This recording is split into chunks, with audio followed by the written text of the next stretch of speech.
Hi, we are going to talk about use of articles. So let's learn about this.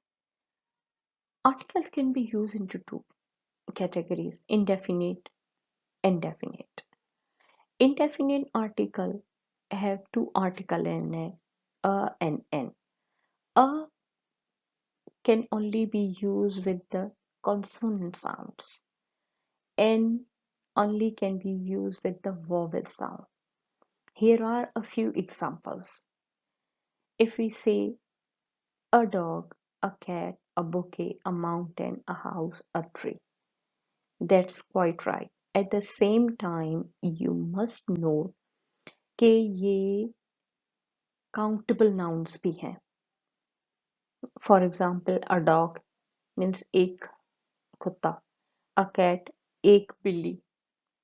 You can count them, you can make their plurals. Let's see N. How can we use N?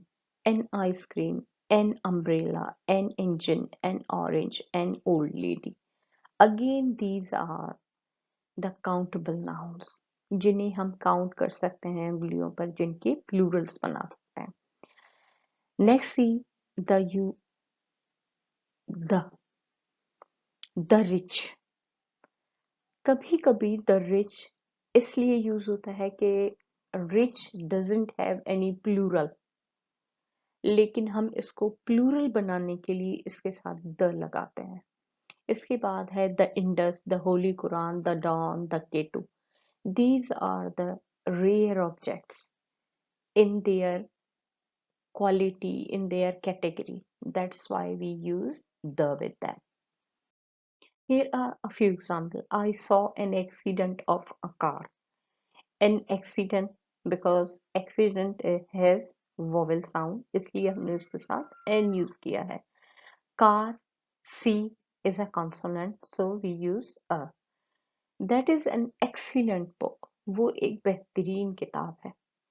Her son is trained to be an engineer. Again, we have vowel sound engineer. That's why we use N. They need a kilogram of sugar. उन्हें 1 kilo चीनी की जरूरत है. Kilogram consonant. That's why we use indefinite article a. She needs a phone. उसे एक phone चाहिए. Means कोई भी फोन चाहिए. I saw a movie last night. मैंने कल रात एक फिल्म देखी. Let's see another sentence. The movie is based on a real story. Film जो थी वो एक सच्ची कहानी पे मबनी थी. अब देखें इस सेंटेंस को, देखें कि द किस तरह यूज हुआ है. ये एक इस्तेमाल है जब आप कोई चीज एक बार बताएं तो उसके साथ आप इनडेफिनेट वॉवल यूज करते हैं अ.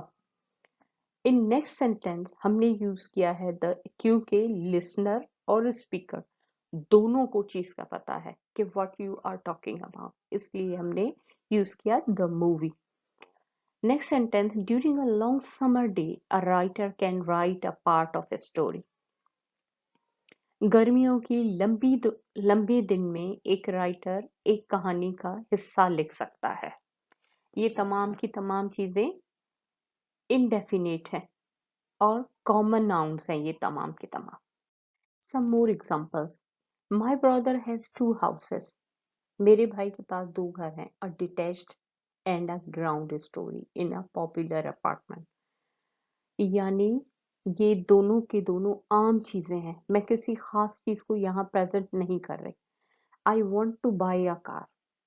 मैं एक कार खरीदना चाहता हूँ. मीन्स मेरे दिमाग में कोई स्पेसिफिक आइडिया नहीं है.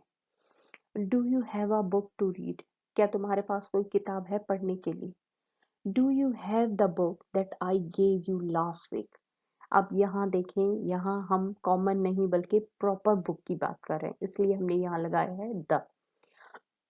Do you have the book that I gave you last week?